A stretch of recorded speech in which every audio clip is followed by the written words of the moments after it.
Böyle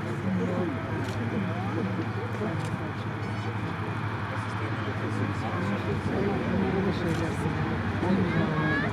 Bizim içinde giderken diyor diyelim. Düşündüğüm gibi falan gibi. Ocağımız. Ya bunların için olacak gibi bir şey gelmiş diye bundan daha ama daha inemedi bak görüyor musun? Geliyor demek. Ay aslında şeyden neyse bak başka bir zaman izleyince aldım. Bir şey olacaktım ama görünmüyor ki şunların kamerası. Yet gelenler. Şimdi mavi yapmışlar. Kuyruğu gibi.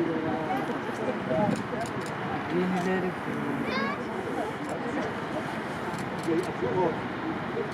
En büyük uçak da bu zaten.